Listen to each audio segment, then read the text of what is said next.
인사하겠습니다. 잘 나오셨습니다. 성도님 얼굴만 봐도 은혜가 됩니다. 사랑하고 축복합니다. 사랑하고 축복합니다. 아멘. 오늘 치유하시는 예수님 11번째 시간입니다. 실로암 못에 가서 씻으라. 실로암 못에 가서 씻으라 라는 제목으로 말씀의 은혜를 함께 나누겠습니다. 기독교 심리학자 폴 투르니에 박사님이 쓰신 상실과 고통을 넘어라고 하는 책이 있습니다. 그는 이 책에서 고통에 대한 경험은 인생을 살아가는데 놀라운 창조력을 제공해 준다라고 말했습니다. 우리 인생은 고통이 필연적이지 않습니까? 태어나면서 가장 큰 고통을 받는다고 하죠. 우리는 기억하지 못하지만 태어나면서부터 고통의 시작이 바로 우리 인생 아닐까 싶습니다. 그런데 그러한 고통의 경험은 우리에게 놀라운 창조력을 제공해 준다는 것입니다. 미국 리드머 교회를 개척하시고 지금은 은퇴하신 팀 켈러 목사님이란 분이 계십니다. 제가 종종 말씀드리는 분이시지요.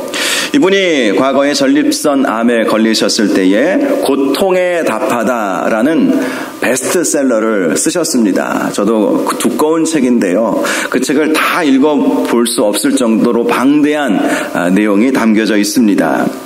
안타깝게도 현재는 췌장암 4기 판정을 받고 투병 생활을 하고 계신데요.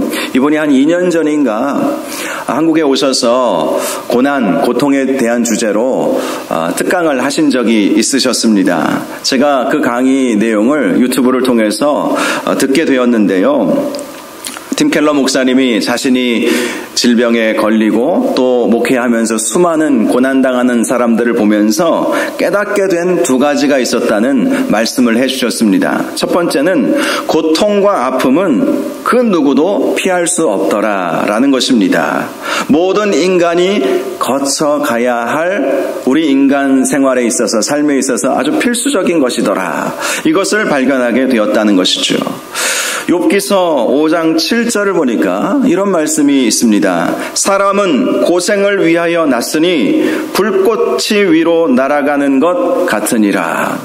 참 말씀을 보면서도 한편으로는 아멘으로 화답하기 어려운 말씀 아니겠습니까? 사람은 고생을 위하여 났으니 불꽃이 위로 날아가는 것 같으니라. 자, 우리 인생은 고생을 위해서 이 세상에 태어난 것이다. 이런 말씀을 하고 있는 것이죠. 불꽃이 위로 날아가는 것 같다라고 하는 것은 여러분 불꽃이 피면 재가 필연적으로 생기고 재가 날아가지 않습니까? 불꽃이 있다라는 것은 재가 생기고 그 재는 날아가게 되어 있습니다. 마찬가지로 우리 모든 사람은 고난, 고통, 이러한 어려움들을 겪을 수밖에 없다라는 것이죠. 그 누구도 예외가 아니라는 것입니다. 예외가 없다는 것입니다. 자, 그런데 가만히 보니까 고난은 우리를 그대로 내버려 두지 않는다는 사실을 발견하게 되었습니다. 고난을 당하면 우리 자신이 예전의 내가 아니게 된다는 거예요. 고난을 통해서 사람들은 두 가지로 바뀌게 되는 것을 보았다고 합니다. 더 좋아지든지 아니면 더 나빠지든지 하더라는 것입니다. 실제로 고난을 당하게 되면 사람들은 그 고난을 통해서 다시 한번 힘을 얻게 되고 또 도전하게 되고 그것을 이기면서 긍정적인 사람으로 바뀌는 경우도 많이 있습니다. 그런데 어떤 경우는 고난을 당하게 되면 절망과 좌절, 심지어는 극단적인 선택까지 하는 사람들도 있는 것 우리가 잘 알고 있지 않습니까? 어떤 사람은 고난 중에 하나님을 만나는 사람도 있는가 하면 어떤 사람은 고난 중에 하나님을 떠나는 사람들도 있는 것이 현실인 것이죠. 그렇습니다. 고난은 누구든지 오게 되어 있는데 그 고난을 어떻게 대처하느냐에 따라서 우리 남은 인생은 완전히 달라지게 된다는 것입니다. 놀라운 창조력을 제공받아서 새로운 삶을 살아가는 사람들도 있고 절망과 좌절에 쓰러지고 넘어져서 인생을 포기하는 사람들도 있기 때문인 것입니다. 저와 여러분이 우리 인생 가운데 찾아오는 고난이 있다면 그것을 새로 발돋움하는 계기로 삼으시기 바랍니다. 하나님을 만나는 계기로 삼으시기 바랍니다. 오늘 본문에 등장하고 있는 이 맹인은 자신이 태어날 때부터 보이지 않는 그러한 고난 속에 있었지만 주님을 만남으로 그가 주님 앞에 쓰임을 받는 그런 사람이 되지 않았습니까? 오늘 본문 1절을 보니까 예수께서 길을 가실 때에 날 때부터 맹인된 사람을 보신지라 이렇게 말씀하고 있습니다. 날 때부터 맹인이 되었다라는 것은 태어나면서부터 그의 삶이 고난의 삶이었다는 것을 말씀해 주는 것이지요. 아마도 그는 다른 맹인들이 그러했듯이 길거리에서 구걸하며 사람들이 주는 것 받아먹고 살고 있었을 것입니다. 그런데 그러한 불쌍한 인생을 보면서 제자들이 예수님께 이런 질문을 하죠. 2절을 보니까 랍비여, 이 사람이 맹인으로 난 것이 누구의 죄로 인함이니까? 자기니까? 그의 부모니까? 여러분, 이 제자들의 질문은요, 당시 이스라엘 백성이 어떤 고난, 어떤 질병을 당한 사람들을 어떻게 생각하고 있었는지 그것을 보여주는 말씀입니다. 당시 이스라엘 백성이나 제자들이나 다 똑같이 어떤 고난이 오거나 어떤 질병에 걸리게 되면 그것은 필연 누군가의 죄 때문이다. 그렇게 쉽게 판단했다는 것이죠. 물론 죄의 결과에 의한 고난도 있고 질병도 있는 것도 분명히 사실입니다. 성경에서도 그렇게 말씀하고 있기 때문이죠. 그러나 모든 질병, 모든 고난이 다 죄의 결과는 아닌 것이지요. 그러나 당시 이스라엘 백성들은 어떤 사람의 불행을 보고 그것은 모두 죄의 결과다 이렇게 인식했던 것입니다. 우리는 그 사실을 욥기 말씀을 통해서 발견할 수가 있습니다. 욥의 친구들이 욥이 자신의 모든 재산과 심지어 자녀들도 다 잃어버리고 자신의 몸마저 병들어 죽게 되었을 때 이런 말들을 하지 않았습니까? 욥기 4장 7절을 보니까 대만 사람 엘리바스는 생각하여 보라, 죄 없이 망한 자가 누구인가? 정직한 자의 끊어짐이 어디 있는가? 이런 말을 했습니다. 죄 없이 망한 자는 없다. 죄가 있기 때문에 망하는 것이다. 정직한 자는 결코 끊어지지 않는다. 인과 응보의 생각, 사상을 가지고 있었던 것이지요. 또 욥기 8장 4절을 보니까 수아 사람 빌닷은 이렇게 말합니다. 내 자녀들이 주께 죄를 지었으므로 주께서 그들을 그 죄에 버려 두셨나니. 지금 자식을 잃어서 슬픔 중에 있는 사람에게 할 말입니까? 하지 말아야 할 말을 이들은 아무런 거리낌 없이 했던 것이죠. 네 자녀의 죄로 인해서 네 자녀들이 그렇게 죽은 것이다. 그런데 당시에 유대인들이 이러한 생각들을 가지고 있었다는 것입니다.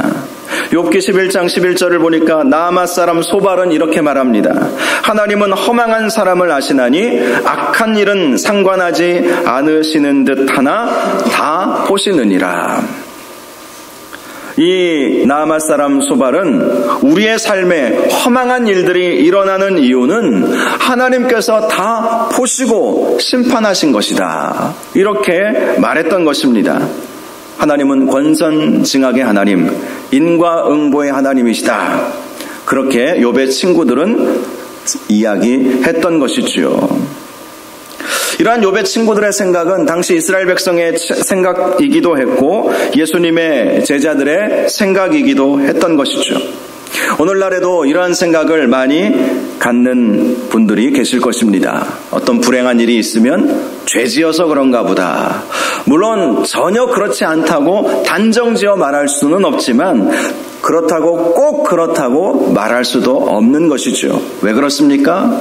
우리 인생은 다 고난 가운데 살아가고 있기 때문입니다. 인생을 사는 것 자체가 고난의 연속이기 때문인 것이죠. 그래서 예수님이 이런 말씀을 하시죠. 3절을 보면 이 사람이나 그 부모의 죄로 인한 것이 아니라 그에게서 하나님이 하시는 일을 나타내고자 하심이라. 이 말씀은 두 개로 나누어 생각해 보아야 합니다. 첫 번째, 이 불쌍한 맹인을 향해서 예수님이 주신 말씀은 그 사람의 죄나 그의 부모의 죄가 그의 맹인됨에 영향을 미치는 것은 결코 아니다. 그의 죄 때문에, 그 부모의 죄 때문에 그 사람이 맹인된 것이 아니다. 이런 말씀을 해주신 것입니다.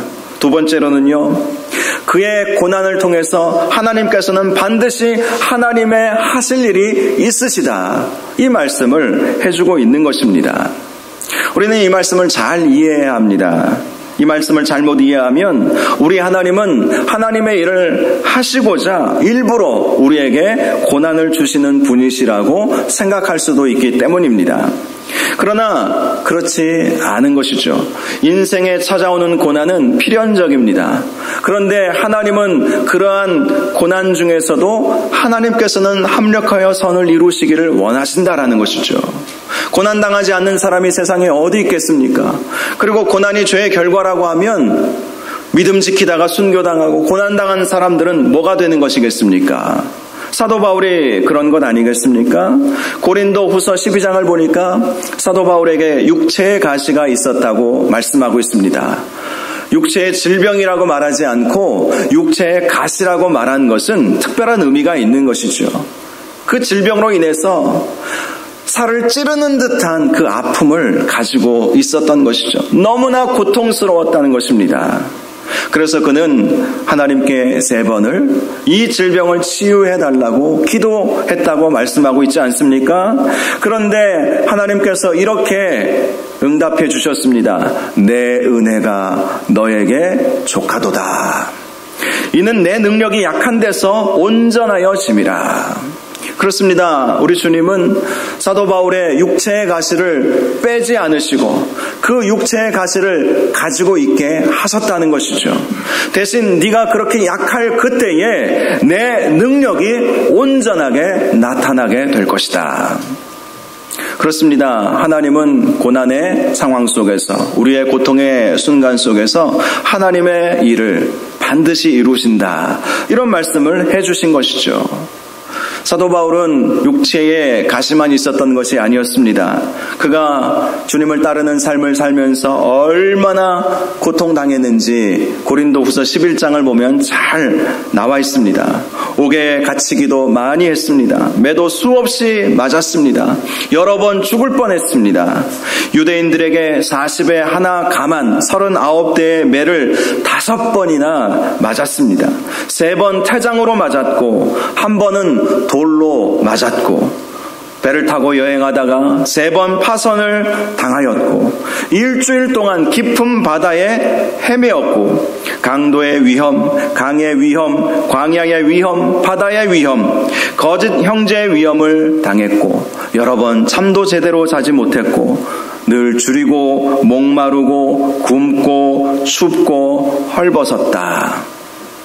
여러분, 인광보 권선징악의 관점으로 보면 사도 바울은 이런 표현을 할 수도 있죠. 지지리도 복도 없다. 예수 믿고 예수님 따르면 잘 되어야 한다고 우리가 생각하지 않습니까? 물론 예수 믿고 주님 말씀에 순종하면 우리 주님께서 은혜 주시지요.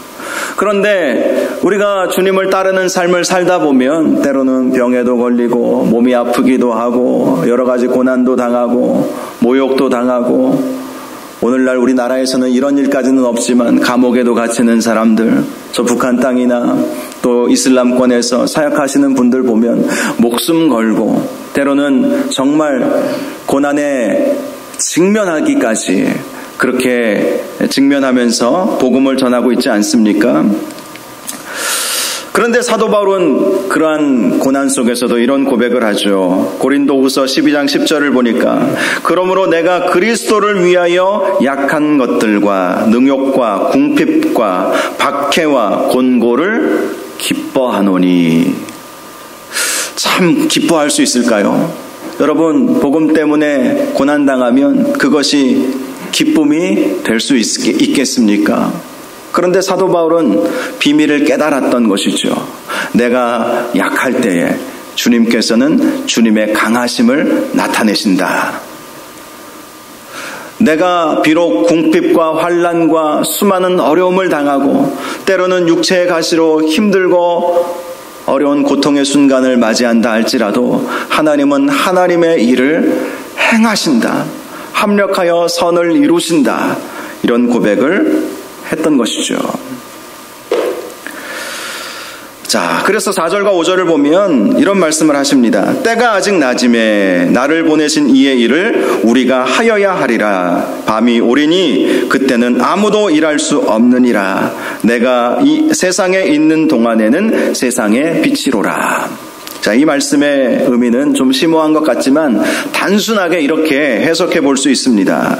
맹인된 사람을 향해서 죄가 있느니 없느니 그렇게 평가하고 판단하지 말고 지금 일할 수 있는 날이므로 이 맹인을 통해서 하나님께서 하실 일을 바라보라. 비록 그는 지금 맹인이지만 하나님께서 그를 통해서 일하실 것이다. 그리고 우리도 하나님께서 우리를 통해서 일하실 것이다. 이것을 지금 말씀하고 있는 거예요. 질병이 하나님의 일을 함에 있어서 방해 요소가 되지 못한다는 것입니다. 그의 맹인됨이 방해가 되지 못한다는 거예요. 비록 날 때부터 그가 맹인으로 살아왔지만 하나님께서는 반드시 그를 통해서 행하실 일이 있으시다라는 것 아니겠습니까? 이렇게 말씀하시면서 그 맹인을 고쳐주셨습니다. 6절과 7절 말씀을 보니까 예수님은 땅에 침을 뱉어서 진흙을 만드시지요. 그리고 그의 눈에 발라주십니다. 그리고 실로암 못에 가서 씻으라. 이렇게 말씀을 해주셨습니다. 자, 그런데 괄호에 있는 말씀, 여러분 성경에 괄호에 있는 말씀 실로암의 의미를 이렇게 말씀하고 있죠. 실로암은 번역하면 보냄을 받았다는 뜻이라. 자, 예수님께서 진흙을 만들어 맹인의 눈에 붙이시고 실로암, 보냄을 받았다라는 뜻인 실로암에 가서 씻으라. 이렇게 말씀하신 것은 어떤 의미가 담겨져 있지 않겠습니까? 예수님께서 가지고 계셨던 의미가 무엇일까요? 자, 눈에 진흙을 붙이신 것은 아무것도 할 수 없는 어두움을 상징하는 것으로 해석할 수 있습니다. 그런데 보냄을 받았다라고 하는 그 의미의 실로암에 가서 네가 비록 아무것도 할 수 없는 어둠의 상태일지라도 보냄을 받았다라는 그 사명의식을 가지고 살아가면 얼마든지 하나님의 일을 할 수가 있을 것이다. 이런 의미를 내포하고 있는 것이죠.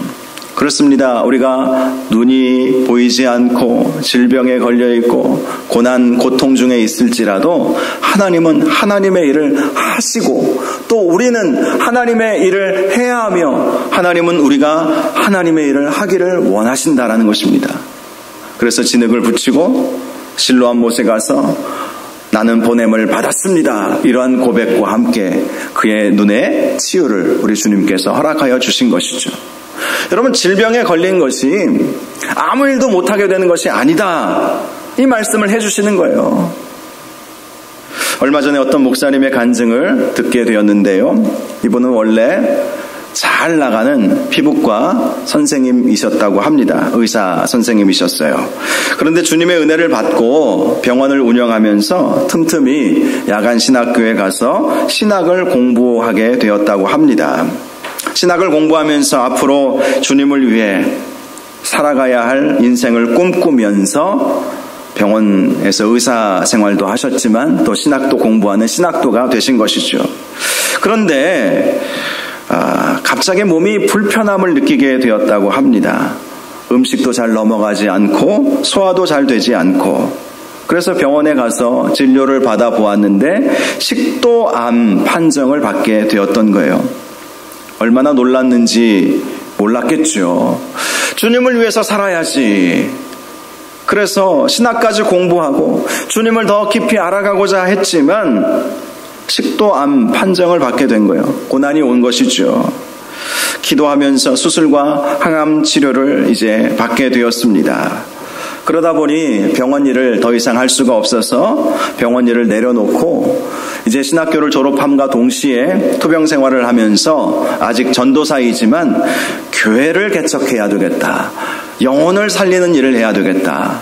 이전에는 육신의 질병을 고치는 일을 했다면 이제는 영혼을 살리는 일을 남은 인생 동안에 해야 되겠다. 그렇게 이제 생각을 하고 교회를 개척을 하게 되었습니다. 그런데 수술과 항암 치료로 인해서 몸이 너무 힘들었던 거예요. 어느 날은 이제 전도사가 되었으니까 목사 안수를 받기 위해서 목사 시험을 봐야 되지 않습니까? 목사고시를 봐야 되는데 시험장에 가서 너무 몸이 힘들어서 결국 시험도 치지 못하고 교회로 돌아오실 수밖에 없었다는 거예요. 너무 절망스러웠던 것이죠. 주님을 위해 살고자 했는데 하나님 어찌하여 이런 일이 저에게 일어난 것입니까? 그렇게 한탄하면서 기도하던 중에 이런 생각이 들었다고 합니다. 죽더라도 기도하다 죽자. 그래서 교회 강단에 기다시피 해서 올라가서 기도하기 시작했다고 합니다. 엉엉 울면서 기도하다 죽자 이런 마음으로. 그런데 기도하던 중에 또 이런 마음이 들어왔습니다. 이왕 이렇게 죽을 것 같으면 한 사람이라도 전도하다 죽자. 그래서 겨우 힘을 내서 교회 밖으로 나왔습니다. 그런데 기력이 떨어져가지고 말할 힘도 없고 누구를 만날 수 있는 상황도 되지 않았어요. 그래서 교회 앞에 쭈그려 앉아 있었다고 합니다. 상가 건물 1층 계단에 쭈그려 이렇게 앉아 있었던 것이죠. 그런데 어떤 중학생쯤 보이는 학생이 지나가더랍니다. 그래서 겨우 학생 겨우 말도 나오지 않는데 좀 이리 좀 와볼래 그렇게 이야기하고 그 학생에게 예수 믿어야 한다고, 예수 믿고 천국 가야 한다고 그렇게 복음을 전하기 시작했던 거예요. 그런데 이 학생이 전혀 알아들을 수가 없었던 것이죠. 목사님이 뭐 말을 제대로 할 수가 없으니까 뭔 말인지 제대로 듣지 못했던 것이죠. 그래도 이 한 영혼이라도 살리고 나는 죽어야 되겠다. 이런 마음으로 정말 힘을 다해서 예수 믿으라고, 예수 믿어야 천국 간다고 그렇게 전한 다음에 예수 믿겠냐고 물어봤더니 이 학생이 네, 앞으로 예수 믿을게요. 그렇게 대답을 하더래요. 너무나 기뻐서 힘을 내서 그 학생에게 영접 기도를 함께하고 또 교회에 나오도록 당부를 하게 되었다고 합니다. 그런데요, 그렇게 힘을 내서 전도를 하고 난 다음에 이상하게 몸에서 어떤 알지 못하는 힘이 들어오는 느낌을 받게 되었다고 해요. 예전 같으면 기력이 다 떨어져서 걸어갈 힘도 없었을 텐데 전도하고 난 다음에 전도하다 죽어야지 라고 생각했는데 죽지 않고 오히려 힘이 어디선가 힘이 막 들어오는 느낌을 받게 되었다는 거예요. 그리고 갑자기 배가 고파지더랍니다. 식도암에 걸렸으니까 음식을 제대로 먹지도 못했고 입맛도 없었고 항암 치료를 받고 또 수술도 받고 그랬으니 무슨 입맛이 있겠어요. 배도 고픈지 모르고 기력이 없어서 아무 생각도 없었는데 갑자기 식욕이 생기더라는 것이죠. 그래서 식당에 가서 음식을 시켜 먹었는데 잘 넘어가더래요. 하나님의 은혜죠. 제대로 음식도 먹지 못했는데 힘도 없어서 일어설 힘도 없었는데 걸어다닐 힘도 없었는데 기도하다 죽자, 전도하자 죽자 그렇게 생각을 하고 기도하고 전도했더니 하나님께서 힘을 불어 넣어주시니까 밥도 먹고 음식을 먹으니까 힘이 나는 거예요. 그리고 그 목사님은 그 이후로부터 식도암 완치 판정도 받고 지금 열심히 정말 전국적으로 제가 최근에 들은 얘기로는 전 세계를 돌아다니시면서 간증하며 복음을 전하신다는 얘기도 들었습니다. 여러분, 아무리 질병에 걸렸어도 아무리 중한 고통 가운데 있어도 하나님은 하나님의 일을 하시기를 원하신다. 이 실로암 사건, 이 맹인을 고쳐주신 그 사건을 보면서 우리는 그것을 알아야 하는 것입니다. 예수님께서 이 맹인의 눈을 뜨게 해주신 이유가 무엇입니까? 보냄을 받았다라고 하는 그 의미에 그 실로암에 가서 눈을 씻고 너는 보냄받은 사람이야. 더 이상 어둠에 갇혀 있지 말고 주님을 위해서 하나님의 일을 해야 한다. 그 사실을 알려주었던 것이죠. 실제로 이 사람은 오늘 우리가 읽지 않았지만 그 뒤에 이 맹인과 관련된 이 이야기가 굉장히 길게 나와 있습니다. 이 요한복음 9장 전체에 이 맹인에 대한 이야기가 담겨져 있는 것이죠. 9장 17절을 보니까요, 바리새인들이 이 맹인되었던 자에게 이런 질문을 했습니다. 그 사람이 내 눈을 뜨게 하였으니 너는 그를 어떤 사람이라 하느냐? 그러자 그는 주저하지 않고 선지자이니이다. 이렇게 대답을 했습니다. 그런데 그 다음 말씀들을 쭉 보면요, 이런 말씀들이 있어요. 마태복음 9장 22절을 보니까 당시 예수님을 선지자로 메시아로 시인하는 사람들은 출교하기로 결의되었던 때였다. 이런 말씀이 있습니다. 즉 이 맹인이 선지자입니다. 그렇게 고백한 것은 출교당할 것을 각오하고 고백했다는 거예요. 당시 출교가 의미하는 것은 유대인으로서의 자격 박탈을 의미하는 것입니다. 이방인과 같이 부정한 사람이 되어버리는 일이었습니다. 그러니 그 누구도 예수님을 믿는다, 구경하며 따라다니는 사람들은 많이 있었지만 예수님을 메시아로, 선지자로, 하나님의 아들로 믿고 고백하는 사람들은 사실은 많지 않았던 것이죠. 그런데 그런 상황 속에서 이 맹인은 실로암에 가서 눈을 씻고 눈이 떠진 이후에 예수님을 증거하는 삶을 살게 되었던 것이죠.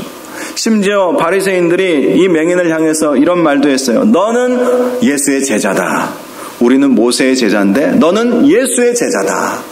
예수님의 제자로 인정받을 만큼 그는 하나님의 일을 하는 사람으로 바뀌게 되었던 것입니다. 그렇습니다. 그가 맹인으로 살았지만, 그가 고난 가운데 있었지만 하나님은 그를 통해서 하나님의 일을 행하신 것이죠. 우리도 마찬가지입니다. 우리가 인생을 살면서 필연적으로 겪을 수밖에 없는 고난의 순간이 온다 할지라도 그것 때문에 좌절하지 말아야 된다는 것이죠. 아무리 어렵고 힘들고 고난과 고통 중에 있다 할지라도, 마음이 힘들고 어려울지라도 하나님은 그런 나를 통해서도 하나님의 일을 하기를 원하시는구나. 조금 전에 우리가 예배 전에 불렀던 찬양, 하나님은 옳습니다, 이런 찬양이 있지 않습니까? 이 찬양을 이제 부른 분이 몇 년 전에, 한 2년 전으로 제가 기억을 하는데요. 여러분들도 기억하실 것입니다. 다니엘 기도회 강사로 와서 간증을 했던 정윤선 자매, 윤선 디자인 대표로 정말 많은 일들을 지금 하고 있는 이 자매의 간증, 여러분 기억하실 거예요. 그분이 쓴 찬양이고 그분이 직접 부르게 된 찬양인데요. 간증의 내용을 들어보니까 그녀는 참 어렸을 때 너무 불우한 시절을 보냈다고 합니다. 초등학교 1학년 때 부모님이 이혼을 하고 아버지가 이제 재혼을 하셨대요. 재혼을 처음 하셨을 때 새어머니를 통해서 교회라는 곳을 처음으로 나가보게 되었다고 합니다. 그런데 새어머니가 아버지와의 결혼 생활이 많이 당시에 힘드셨나 봐요. 그래서 우울증에 걸리셨던 것 같습니다. 그래서 자기와 자기 동생을 어린 시절에 그렇게 학대를 했다고 해요. 지금은 그 마음이 이제 다 치유가 된 것 같은데 지금도 그분은 물만 보면 트라우마가 있다고 합니다. 어머니의 학대가 얼마나 심했냐면 목욕탕에 물 받아 넣고 애를 물속에 집어넣은 거예요. 얼마나 고통스러웠겠어요. 그런 불우한 시절, 어린 시절을 보냈다고 합니다. 그럴 때 정윤선 자매에게 힘이 되어주셨던 분이 동네 앞에, 집 앞에 다녔던 교회 사모님이셨다고 해요. 사모님이 헌신적으로 이 자매와 또 동생을 잘 이렇게 이끌어 주셔서 이 자매가 어렸을 때 꿈은 교회 사모님 돼야 되겠다. 물론 지금은 사모님 되지는 않았지만 교회 사모님 되어야 되겠다, 이런 생각을 할 정도였다고 합니다. 그러다가 아버지의 반대에도 불구하고 신학을 공부하게 되었다고 해요. 성결대학교 신학과에 진학하게 되었는데 등록금이 모자라서 하게 된 일이 술집에서 아르바이트를 하게 되었던 일이었다고 해요. 사실 하지 말았어야 하는데 술집에서 아르바이트를 하다 보니까 더 이상 학교를 다닐 수가 없었다고 해요. 그렇게 시간이 흐르다가 어떤 선교원에서 이제 선생님을 모집한다라는 광고를 보고 그 선교원에서 일을 하다가 또 온누리교회, 서울에 온누리교회 큰 교회가 있죠. 행정간사로 취업을 해서 이제 그 교회에서 행정간사로 일도 하고 또 예배 찬양팀도 섬길 수 있게 되었고요. 거기서 남편을 만나서 결혼까지 하게 되었다고 합니다. 그런데 결혼한 지 얼마 되지 않아서 아이는 돌도 채 되지 않았는데 남편이 뇌종양 판정을 받게 된 거예요. 청천벽력과 같은 소식이었죠. 결국 남편은 수술을 받고 중환자실에 들어가게 되었는데요. 이제 시신경을 건드렸대요. 그래서 말도 제대로 하지 못하고 제대로 볼 수도 없는 상황 속에서 중환자실에 들어가 있는 남편에게 여보 먹고 싶은 거 없어? 이렇게 물어봤더니 정말 힘들게 포도 이렇게 이야기를 하더래요. 그래서 알았어, 내가 포도 사다 줄게. 하루에 2번 면회가 가능하니까 중환자실에서는 오전에 그 이야기를 듣고 이제 포도를 사서 저녁에 갖다 줘야 되겠다, 이렇게 생각을 하고 정말 너무 정신이 없는 상황 속에서 마트에 가서 포도를 사서 계산을 하려고 딱 지갑을 찾아봤더니 지갑이 없더래요. 소매치기를 당한 것입니다. 소매치기 당한지도 몰랐어요. 너무 마음이 힘들고 정신이 없고, 근데 소매치기를 당해버린 것이죠. 그래서 저녁에 면회 시간에 남편에게 이러이러한 일이 있었어 하면서 소매치기를 당했는데 내일 다시 포도 사다가 줄게 하고 이제 집으로 들어가게 되었다고 합니다. 그런데 집에 가보니까 집이 도둑을 맞은 거예요. 다 뒤집어 놓은 거예요. 새로운 아파트에 이제 입주해서 들어갔는데 4층에 살고 있었는데요. 그 베란다를 타고 4층까지 도둑이 기어와가지고 다 뒤집어 놓고 나가는 그러한 물건들은 다 훔쳐간 것이죠. 그때까지 이 자매가 참고 또 참았는데, 그런데 그때 막 울음이 터져 나왔다는 거예요. 크게 울 수도 없었대요. 애가 옆에 있으니까. 근데 그때 그렇게 울면서 하나님께서 이런 마음을 주셨다고 해요. 하나님은 늘 옳습니다. 이런 고백을 일부러라도 해야 되겠다. 그렇게라도 안 하면 자기가 완전히 무너질 것 같더래요. 하나님은 늘 옳습니다. 지금 내가 너무 힘들고 어렵고 정말 절망 가운데 있지만 하나님은 옳습니다. 하나님은 나를 망하게 하지 않으실 줄로 믿습니다. 일부러라도 계속해서 그렇게 고백하게 되었다는 거예요. 하나님은 옳습니다. 어찌 보면 하나님은 옳지 않으신 것처럼 보이지만 그래도 그렇게라도 고백해야 자기가 살겠더래요. 그래서 하나님은 옳습니다. 하나님은 옳습니다. 감사하게도 뇌종양은 완치 판정을 받았는데 3년 후에 또 재발을 한 거예요. 근데 예전만큼 힘들지 않았더래요. 하나님은 옳습니다. 하나님은 선하게 합력하여 선을 이루실 것입니다. 이런 고백을 늘 하면서 하나님께서 주신 은혜, 실제로 이분이 남편의 그러한 고통, 또 가정의 그 고통을 통해서 하나님을 깊이 만나게 되었다고 해요. 이전에 만났던 하나님과는 다른 하나님, 더 깊은 하나님을 만나고 하나님의 사랑을 느끼고 그런 삶을 살게 되다 보니까 2번째 뇌종양이 재발되었다는 소식을 듣고도 마음이 이전처럼 힘들거나 어렵지 않더랍니다. 이번에도 하나님께서는 반드시 하나님이 보시기에 옳은 일을 하실 것이다. 그렇게 믿고 이제 병원에 수술을 받게 되었는데 처음엔 절망적으로 생각을 했지만 의사가 사진을 찍어보더니 이거 간단하다. 그렇게 이야기를 해주더래요. 그래서 수술을 받고 지금도 재활치료를 하고 있는 것으로 제가 알고 있는데요. 그렇습니다. 이 자매가 새로운 그러한 삶의 소망을 갖게 된 것은 이러한 고통 중에서도 하나님은 반드시 합력하여 선을 이루신다. 하나님은 옳습니다. 하나님은 일하십니다. 이러한 고백을 드렸기 때문에 그런 것이죠. 지금은 이 자매가 이 디자인 회사를 설립을 해서요. 그래서 물론 그 디자인 회사를 통해서 수익도 얻지만 수익의 많은 부분을 선교사님을 돕고 또 미자립 교회들을 돕고 또 무료 디자인을 요즘 우리 플랜카드나 디자인이 많이 필요하지 않습니까? 교회에서 어려운 교회들 다 디자인을 제작해서 무료로 나누어주는 그러한 선한 일도 지금 하고 있다고 해요. 그렇습니다. 아무리 고통스럽고 아무리 어렵고 힘들어도 하나님은 하나님의 일을 하시고요. 우리에게 하시라고 말씀하신다는 것을 여러분 꼭 기억하시기 바랍니다. 이 맹인이 태어나면서부터 맹인으로 고난 가운데 있었지만 예수님 만나고 그가 예수님을 증거하는 삶으로 그가 완전히 바뀌지 않았습니까? 예수님의 제자가 되어서 하나님의 일을 증거하고 하나님의 일을 나타내는 일을 하게 된 것 아니겠습니까?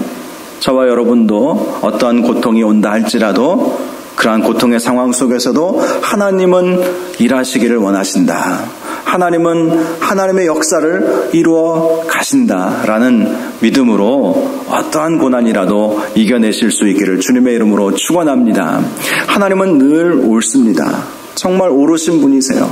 이해할 수 없어도 하나님은 합력하여 선을 이루신다는 사실을 꼭 기억하시기를 주님의 이름으로 축원합니다. 이 시간 우리 아까 전에 불렀던 하나님은 옳습니다 라는 찬양 우리 말씀 생각하면서 함께 찬양하고 함께 기도하는 시간을 갖겠습니다.